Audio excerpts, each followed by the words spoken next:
Since graduating college, how many jobs can you say you've applied for? For me, I'd put the number around 700 because I had the pleasure of graduating into the latest Vibe session. And I'm doing everything right in theory.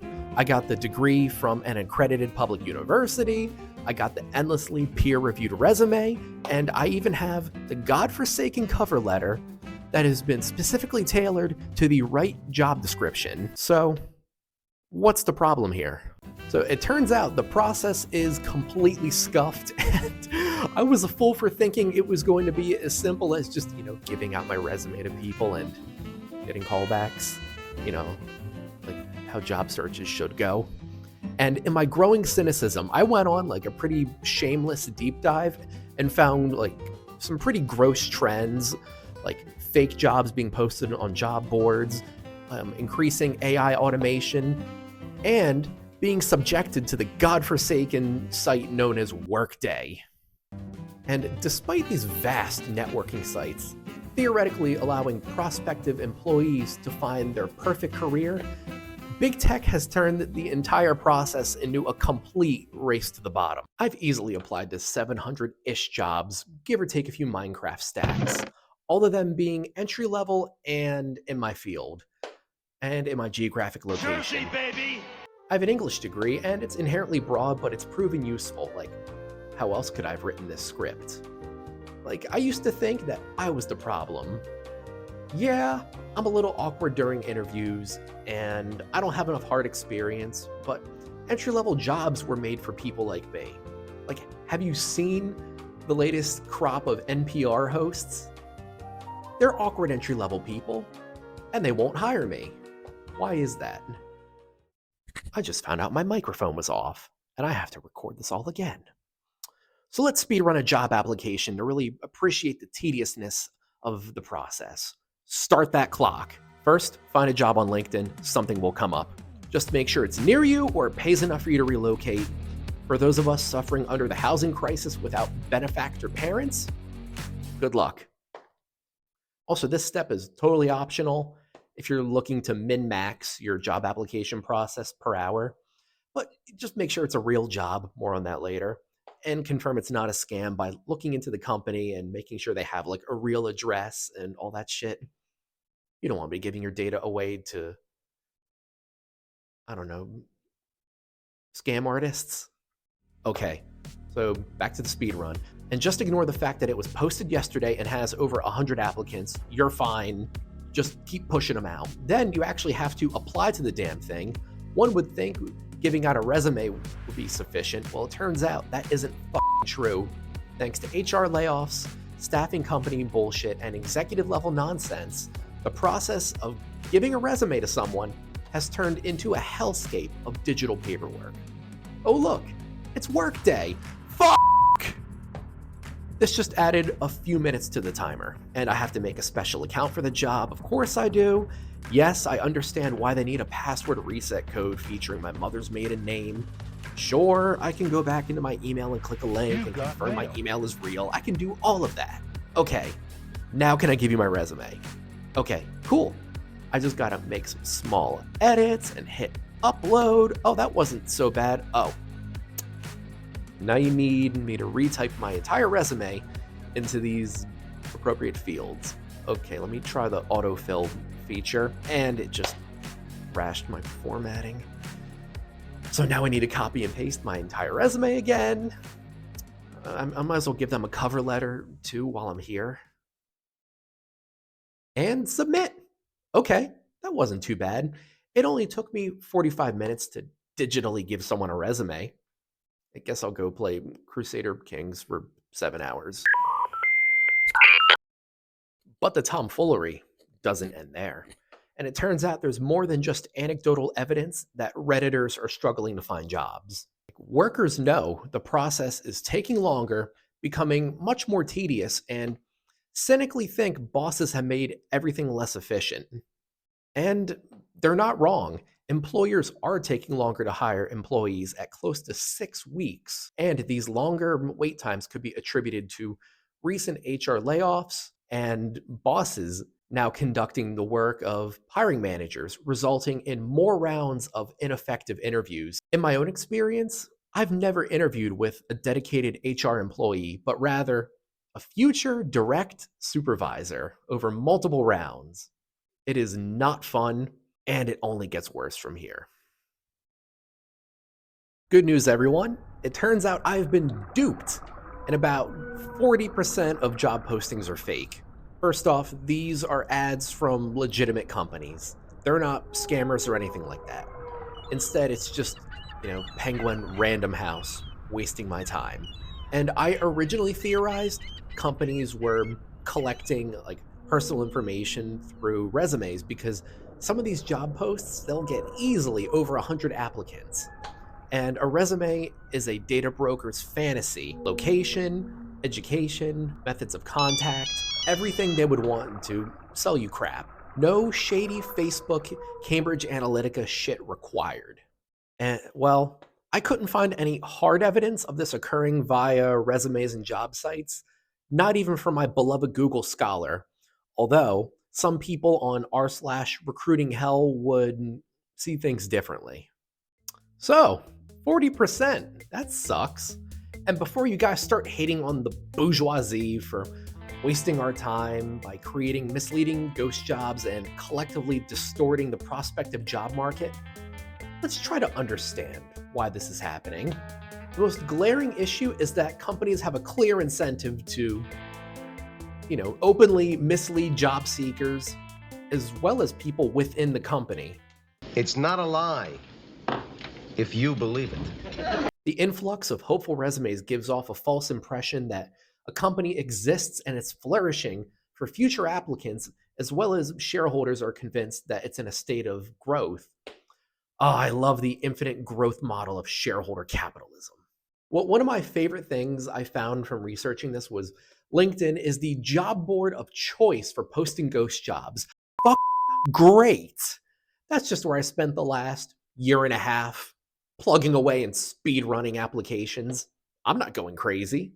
Indeed and Glassdoor are also listed here, but they're not as bad compared to LinkedIn. And the majority of hiring managers see nothing wrong with this practice. And there's also this creepy reminder that as employees, we're seen as replaceable. We should work harder because there are people lining up by the 100 to apply for our jobs. They're more talented than us and they're more experienced. They'll be plugging away while you're at home playing Crusader Kings. Yeah, this whole process, it's been sadly really dehumanizing. Like for a recent liberal arts grad as myself, it's sad to admit, but my skills are pretty readily available. Mitt Romney had literal binders full of women. Years ago, before 2020, companies would create job postings on job boards to hire people. And I'm not trying to sound pedantic here, but holy shit, researching this has made me incredibly cynical about this whole process, way more than the normal person should be. And it's been found that about half of all job posts are equating to a hire. In the before time, about 3/4 of job postings would equate to a brand new hire. Also, combine that with the fact that there were allegedly 8 million job vacancies available in August of 2024. In the previous couple of decades, that figure rarely crept above 6 million. The number of openings, it has decreased from a high of 12 million during the Great Resignation, but it is still disproportionately high. So either there are all these secret companies that are just in dire need of help and they'll do anything to get employees in the door, or the methodology of figuring this stuff out is scuffed. Hi everyone, Editor Tuna here. Two things.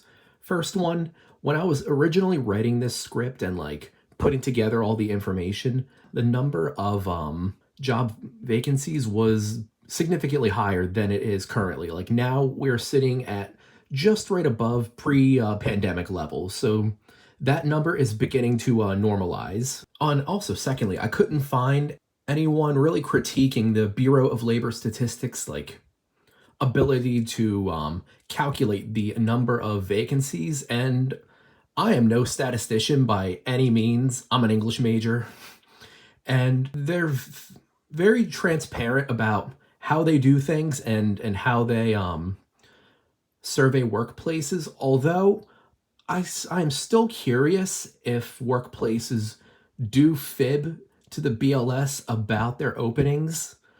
I have no idea, but let's just stick to what we know so far, that employers are posting ghost jobs because they can, and employees at the same time are also struggling to find work. So, with all these jobs going unfilled, the wheels of capital need to keep moving. And all I want to know is who is doing all the labor to keep these companies functioning? It turns out somebody gave the robots jobs. And before I go into the whole lot of this, I have to give a lot of credit to the work of Maggie Harrison Dupré and her reporting at Futurism. She's great. Go read her work, and she's my new tech expert. It seems Sports Illustrated has hired a robot. Meet Drew Ortiz. His creepy 1,000-yard stare is 100% natural and not the product of an artificial intelligence mashing together billions of images of Chris Pratt lookalikes from a company that specializes in creating fake headshots and autobiographies. He also can't write for shit, considering AI struggles with, sounding human. And while the grammar is correct, the syntax and style are just awful. It reads like a corny ad with a cheerful voiceover. Nearly every sentence is full of these repetitive dependent clauses, and the language is bland as hell. In my tutoring and copywriting days, I can tell you humans don't write like this. Just look at this ungodly, wordy mess that doesn't mean anything. When it comes to team sports, perhaps among the most fun ones is volleyball. Players can be of any age, shape, and size, and play volleyball without any kind of limitation as long as they can throw the ball over the net to the opposite side. All you need to play volleyball is a full-size volleyball, a net, and a playing field. You don't even need a specialized court to play volleyball, it can be played anywhere. However, it's best to play it on sandy terrains, such as the beach, as that way the players can dive around without fear of injuring themselves. I highly doubt Sports Illustrated is paying Drew per word for that mess. And you also have this beautiful pull quote right here. Volleyball can be a little tricky to get into, especially without an actual ball to practice with. But it's worse than just one bad affiliate link riddled article. USA Today's owner, media conglomerate Gannett Co. Inc., was caught infecting local publications all over the states with this AI garbage. And this is just a symptom of the greater trend of American media, of local stations getting bought up by major conglomerates, leaving the funding and management of these stations to massive corporations that don't even know these communities exist. Remember back in 2018 when Sinclair media stations all repeated that same really creepy script? Hi, I'm Fox San Antonio's Jessica Headley. And I'm Ryan Wolf. Our greatest responsibility is to serve our Treasure Valley communities, the El Paso, Las Cruces communities, Eastern Iowa communities, Mid-Michigan communities. We are extremely proud of the quality, balanced journalism that CBS 4 News produces. But We are concerned about the trouble and trend of irresponsible, one-sided news stories plaguing our country. plaguing our country. It's like that, but now the robots are writing the script. Gannett-owned websites, and as well as other conglomerates, they've been using Leady AI, and it's a third-party software used to generate articles for local sports. And thanks to the reporting of Futurism, they found a pattern in Leady reusing the same corny terminology over and over again, regardless of the respective owner. A suffocating defense here, a mid-game hibernation there, or this beautiful close encounters of the athletic kind. Some of these 2 to 3 sentence long articles were even paywalled. But at the same time, at least the byline had enough respect to acknowledge it was written by a robot and not Drew Ortiz.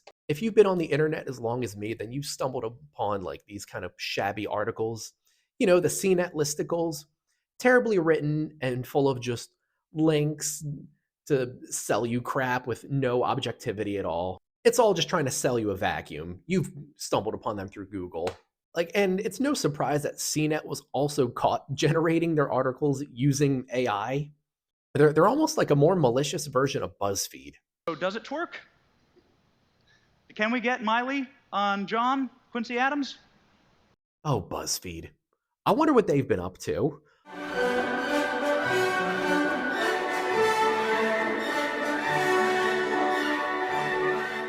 Oh my God. It turns out they've been churning out AI-generated slop completely in-house. And this isn't the work of a shady content mill. This is the work of a very public content mill. The continuous march of AI into the workplace, like on a broader scale, it's not making me more comfortable the more I look into it. Like, jobs aren't being given out en masse to the robots, but tasks that once required human work are just slowly being replaced by Skynet over time, with more and more employers depending on the work of intelligent chatbots. Like, once human writing responsibilities are now being given to AI, things like job descriptions, marketing shit, copywriting, all that stuff no human wants to write is now being given to robots. And by no human, I mean entry-level writers want to write that stuff. I want to write that stuff. Give me a job. And there's a lot to cover here. Too much for just one like silly video resume on the entry-level job market. And if you want to learn more about AI in the workplace, go read this other article from Maggie Dupré. Like, there's a much larger problem here, and a lot of really smart people are trying to fight against the AI slopification of our creative written word. Wow. We've drifted pretty far away from suffering on LinkedIn, but it's all interconnected. As companies are too scared or inept to bring on entry-level talent and jobs remain unfilled, shit still needs to get done. Something needs to be making money. And while positions might not be like blatantly given away to generative AI, the work of a team of people is becoming the work of one person fooling around on Cleverbot. A reference for the millennials in the audience. And this is to no one's benefit except shareholders. In the past, automation is supposed to make our lives easier, yet now we are replacing high quality, yet slow work with work that blatantly sucks. Like, it is just, this writing is awful. So replacing human writers with chatbots hasn't improved the written word, and it's made life difficult for entry-level writers and the people, you and I, that are forced to read this AI slop. It also feels disingenuous to say, just wait for the market to readjust everything. It's all post-pandemic wackiness. For us recent liberal arts grads, life is happening now. Like, I want to do shit. I want to afford to go to Portugal. To end on a more empathetic note, you're doing everything right. If you clicked on this video, then you're concerned enough to be putting in the extra effort. Oh God, I wrote some corny lines. We'll only get through this by leaning on each other, peer reviewing each other's resumes, sharing tips and tricks on Reddit, and viewing your fellow job seekers as human beings in need and not your competitors. Right now, we're the victims of things outside of our control, but if we champion each other through things that are within our control, we'll get through this just fine. And stay the fuck off LinkedIn.